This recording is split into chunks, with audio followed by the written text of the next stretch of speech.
Waligeni asubuhi ya leo mpenzi mtazamaji, ni matumaini yangu ya kwamba umeweza na kuamka katika uso wa dunia ukiwa unamshukuru Mwenyezi Mungu, ukiwa unafurahia, maana hakika umeweza na kuona siku mpya ndani ya maisha yako.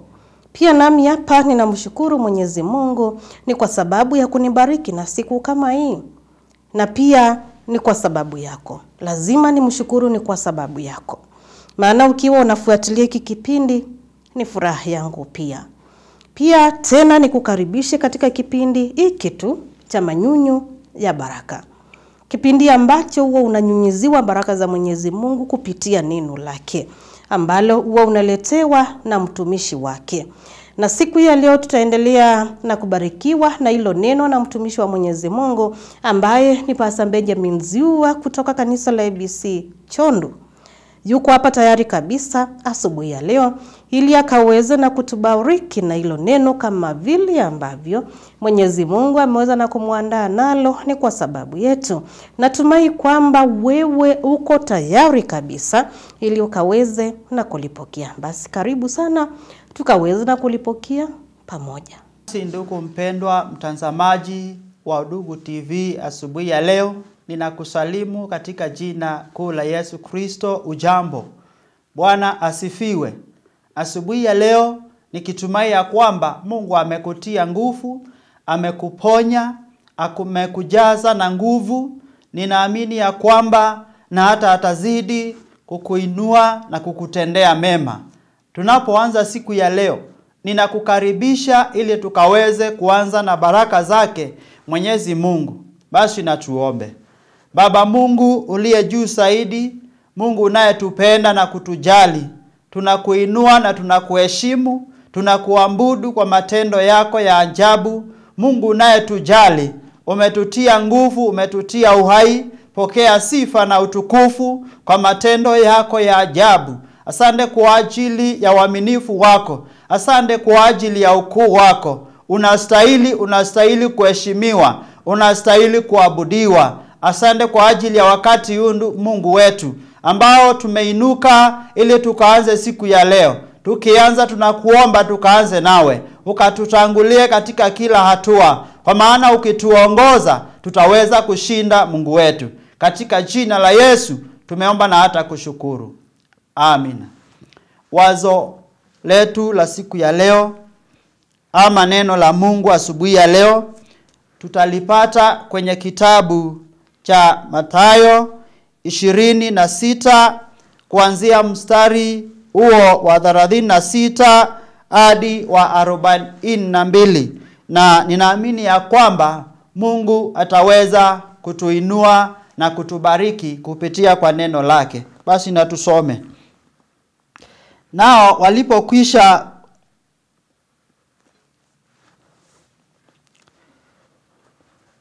kisha Yesu akaenda pamoja nao mpaka bustanini iitwayo Gethsemane. Akawaambia wanafunzi wake, ketini hapa hata niende kule nikaombe. Akamchukua Petro na wale wana wawili wa Zebedayo, akaanza kuhuzunika na kusononeka. Ndipo akawaambia, roho yangu ina huzuni nyingi kiasi cha kufa. Kaeni hapa mkeshe pamoja nami. Akaendelea mbele kidogo, akaanguka kifulifuli, akaomba akisema, Baba yangu, ikiwezekana kikombe hiki kiniepuke, walakini si kama nitakavyo mimi, bali kama utakavyo wewe.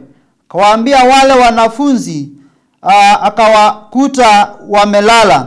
Akawaambia Petro, je, hamkuweza kukesha pamoja nami hata saa moja? Kesheni muombe msije mkaingia majaribuni. Roho iradhi, lakini mwili ni dhaifu.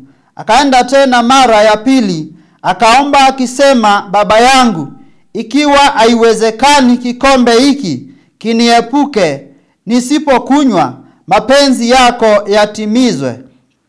Basi ndugu mpendwa, haya ni baadhi ya maneno ama jambo ambalo iliweza kutokea katika maisha ya Yesu Kristo, akielekea ama akijiandaa kwenda kusulubiwa pale msalabani. Biblia inasema ya kwamba ilifika wakati Yesu akaanza kushindwa, mwili wake ukawa mdhaifu, kwa sababu Yesu alikuwa mwanadamu na alikuwa Mungu.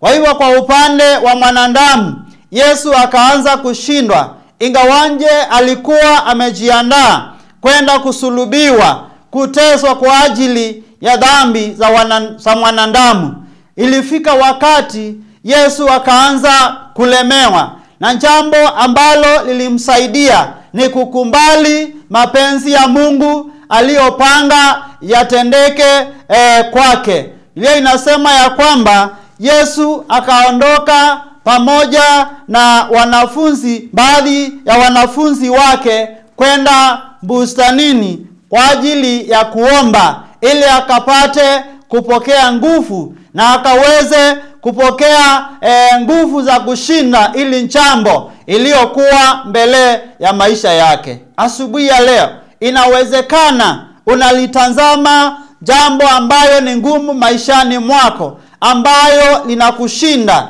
na utaanza kushindwa na kulemewa. Wacha ukajitie nguvu, simama na ukaweze kuomba na umwambie Mungu, wacha mapenzi yako yakatendeke, yakafanyike maishani mwangu. Yesu alikubali na akasema, mapenzi yako Mungu yakatendeke maishani mwangu. Bwana asifiwe. Na hili jambo Yesu aliweza kushinda kupitia kwa maombi. Alienda kuomba, akaomba na akaomba, mara ikafika mara 3 akiomba, ili akapate kupokea nguvu za kushinda ili jambo ambalo ilikuwa ngumu na ilikuwa mbele yake. Asubuhi ya leo, kuna jambo ambayo linakutatiza, kuna jambo ambalo linakushinda na linakulemea maishani mwako. Enda mbele zake Mwenyezi Mungu, mwambie Mungu, ninahitaji ushindi wako, ninahitaji mapenzi yako yakatendeke na yakaonekane ndani ya maisha yangu. Bwana asifiwe. Inawezekana unalemewa kuamka na kuenda katika shughuli za siku ya leo. Hilo jambo ambalo linakulemea, ushindi unaweza kupatikana kwa maombi. Yesu alijua na alitambua siri ya kushinda hili jambo ni kwenda mbele zake Mwenyezi Mungu. Kwa hivyo ndugu mpendwa, asubuhi ya leo, usilemewe, simama na umwambie Mungu, nimeamka, ingawaje kuna jambo ambalo ni ngumu maishani mwangu, ninaomba mapenzi yako yatendeke maishani mwangu. Na bila shaka Mungu ataweza kukushindania, ataweza kukutia nguvu na utaweza kulishinda. Kama Yesu alishinda, sisi ni washindi. Bwana asifiwe. Bwana atubariki. Bwana abariki neno lake. Wacha Mungu akaweze kutenda mapenzi yake ndani yetu. Na tuombe. Baba, katika jina la Yesu, tunakushukuru, tunainua jina lako. Tunasema asante kwa uaminifu wako, asante kwa ajili ya ukuu wako. Wacha mapenzi yako yakatendeke maishani mwetu. Mapenzi yako yakatendeke kwa ndugu mpendwa mtazamaji asubuhi ya leo, ambaye anajihisi kuwa hana nguvu ya kuamka na kuendelea na maisha. Wale ambao wamefika mwisho na wakaamua hata kujitia kitanzi, Baba yetu na Mungu wetu, inaomba ukapate kusimama na wao, ukatembee na wao katika hii hali ngumu, na ili mapenzi yako yakatendeke maishani mwao. Katika jina la Yesu tunaomba na hata kushukuru. Amina.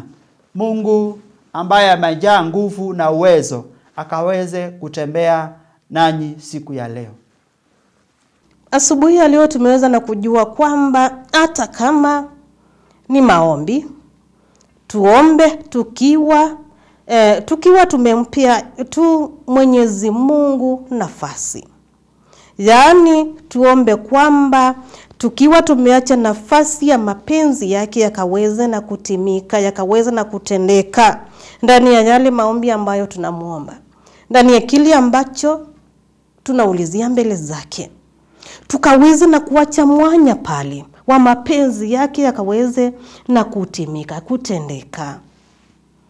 Omba Mwenyezi Mungu, ni kweli kabisa ninahitaji hiki na kile. Ni kweli kabisa Mwenyezi Mungu, nimekuomba kwa wakati fulani.